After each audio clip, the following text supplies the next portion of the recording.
Welcome back to the channel. My name is Joey Montalto, and this is my 22 WRX.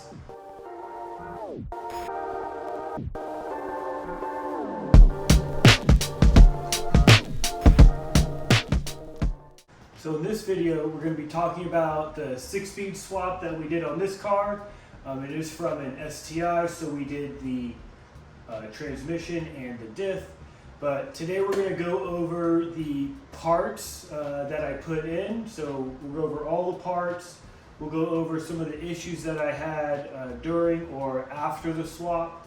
And then what everyone wants to know, we'll go over the total cost of the swap.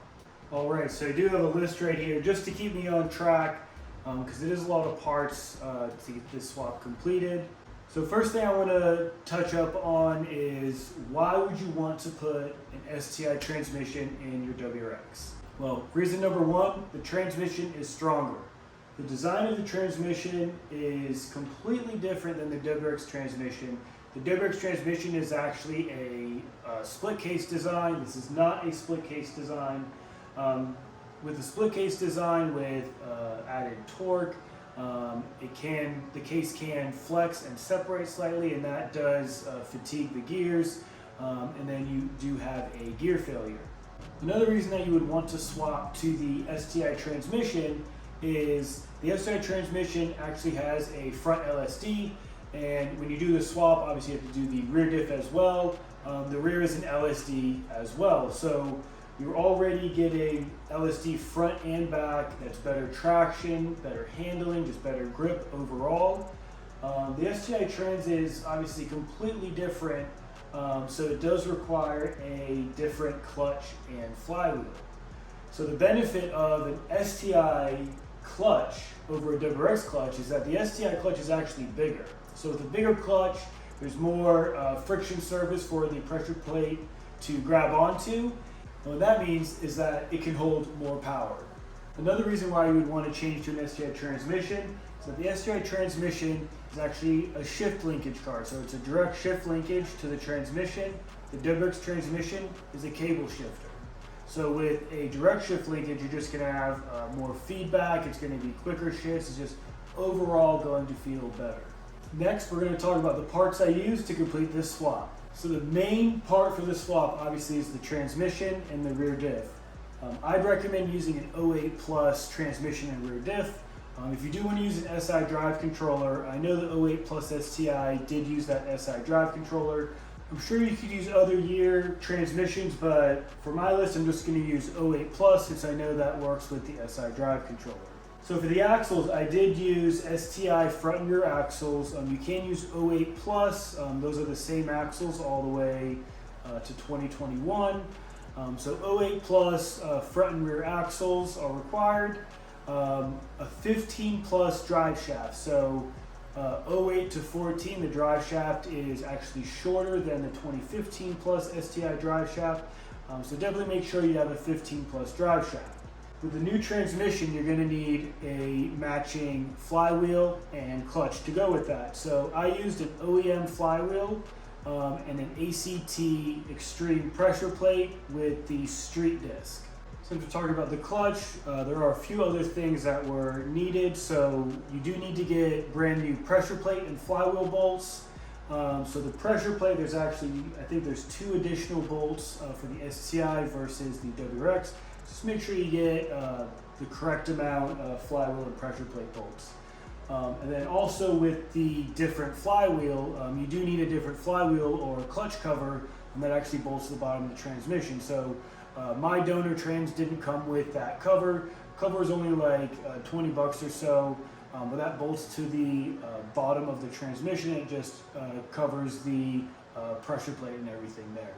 So moving on, we're going to talk about the shifter assembly. So the shifter assembly needs to be an 08 Plus STi. So the 08 Plus STi shifter assembly is actually the same from 08 to 2021. So as long as yours isn't crusty and it's 08 Plus, you're good to go. So with the different shift linkage in the car, there are 2 bolts that you are going to need for the rear shifter bushing. So I just found 1 bolt in my box of bolts over there that threaded in. So I just went to the hardware store, got 2 matching zinc plated bolts, a little bit longer, and that actually bolts, the rear shifter bushing just bolts right to basically the body of the car.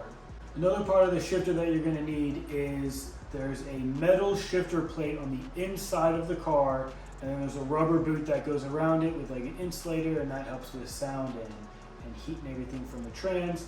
But you definitely need that metal bracket because the stock like shift link, it just has like a big square or rectangle rubber boot, and that actually gets sandwiched with this metal plate.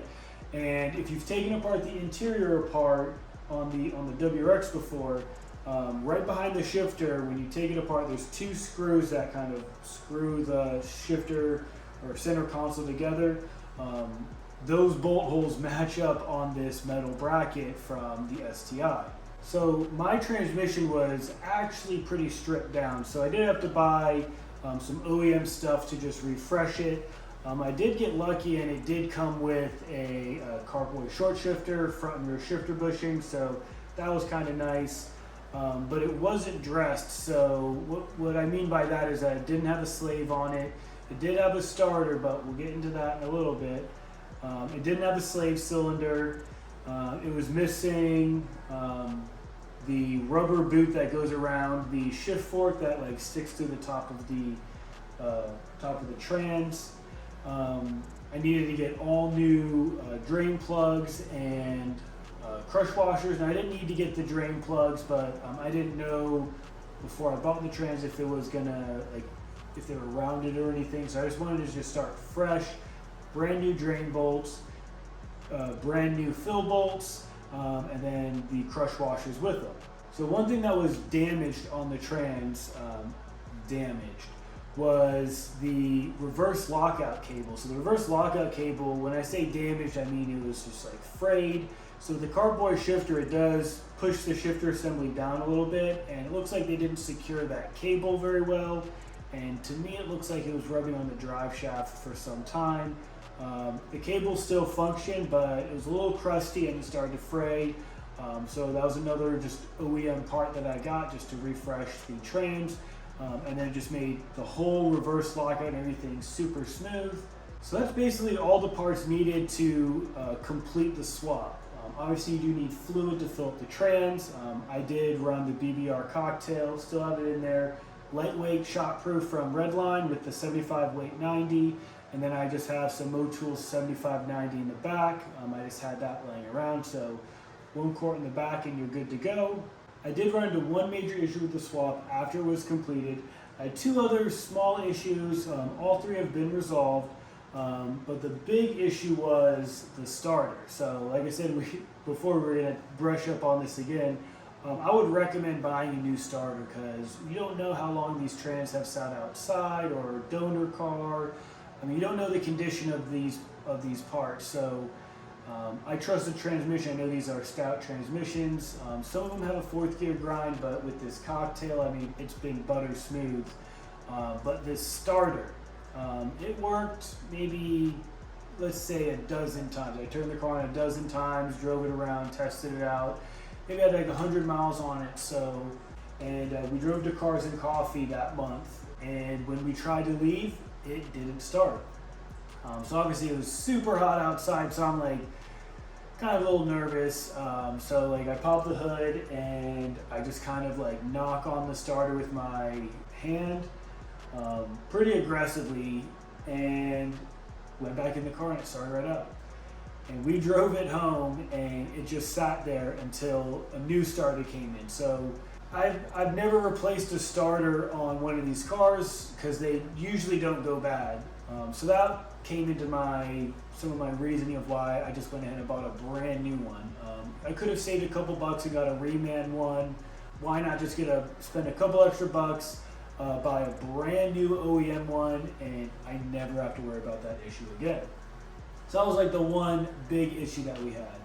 Issue number 2 that we had, the clutch was very difficult to bleed with the stock rubber line and how aggressive the clutch was.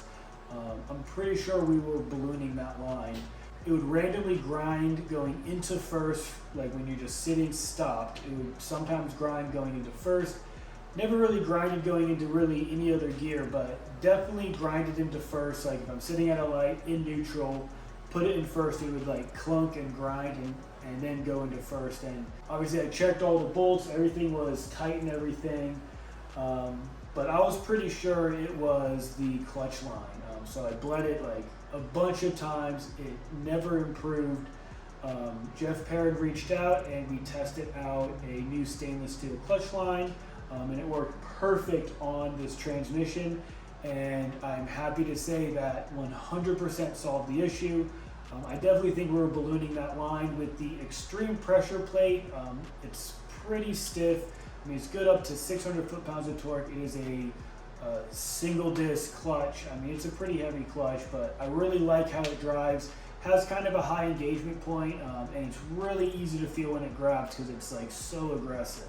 Issue number 3 that we had, if you want to call it an issue, is again, we don't know how really the history of the transmission and the parts attached to it.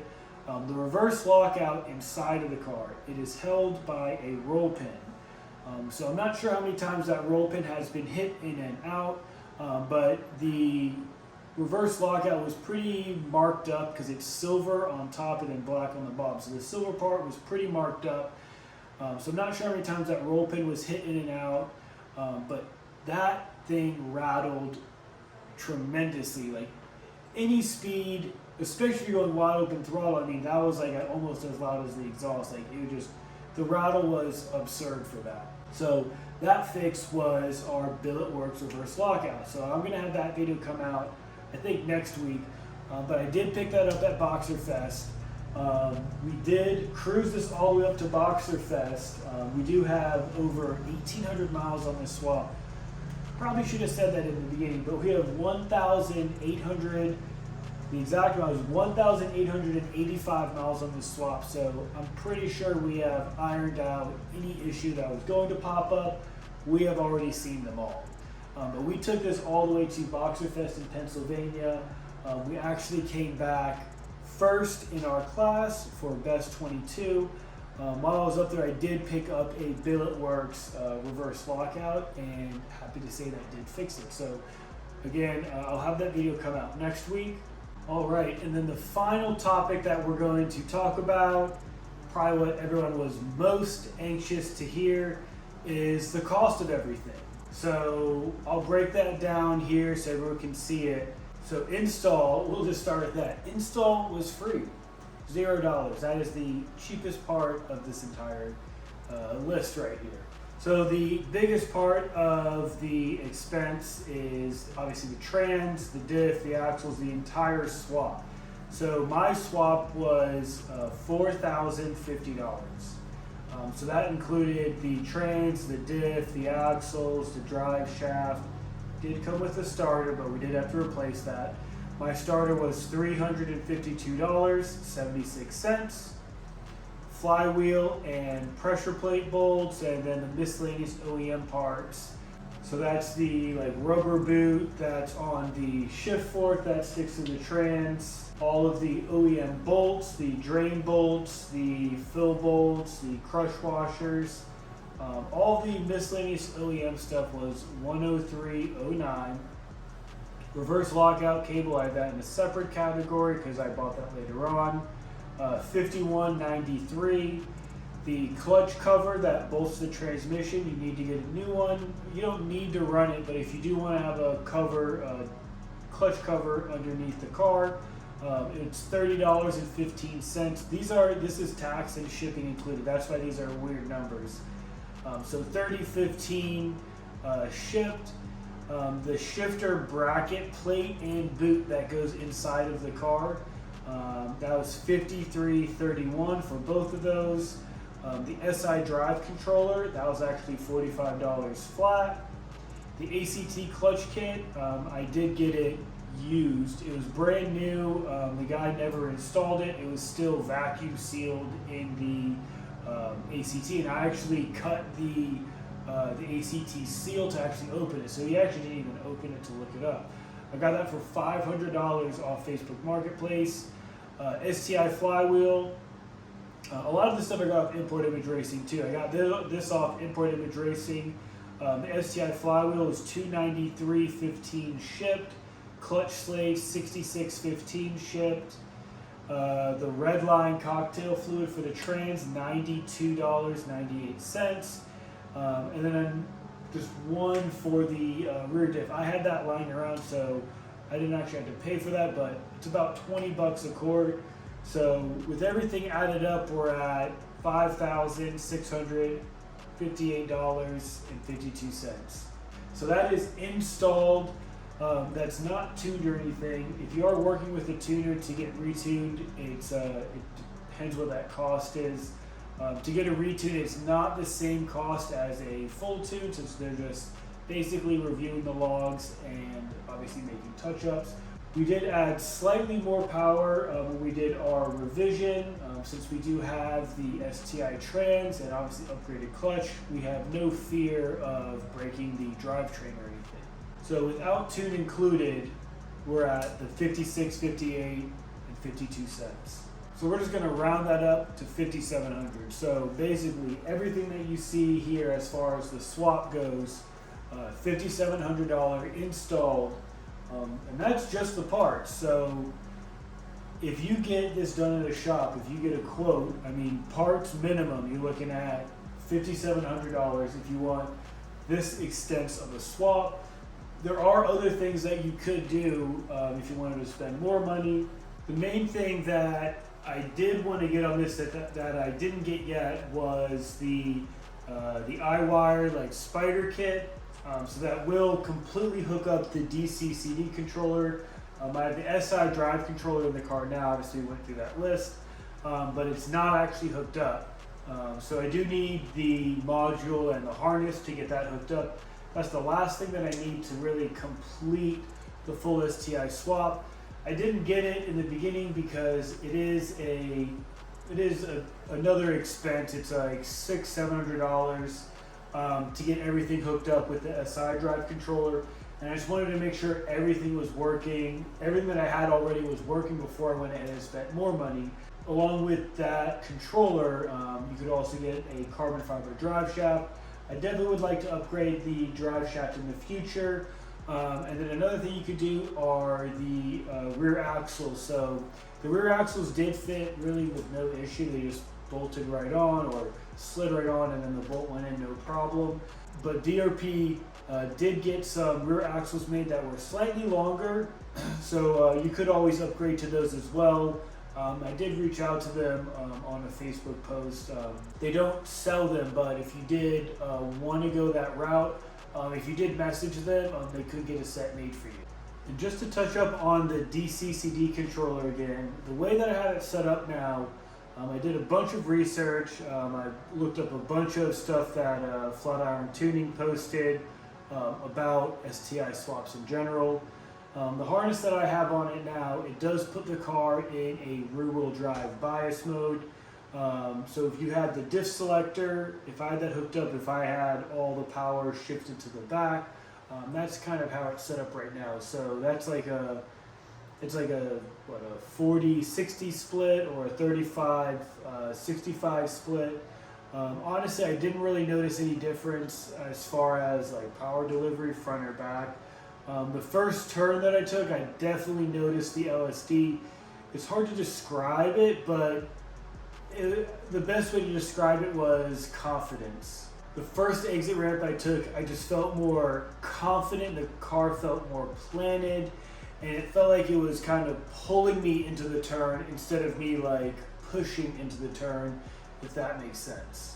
But I hope you guys enjoyed this quick little video. It was a little bit longer than I thought, but there was a lot of information to cover.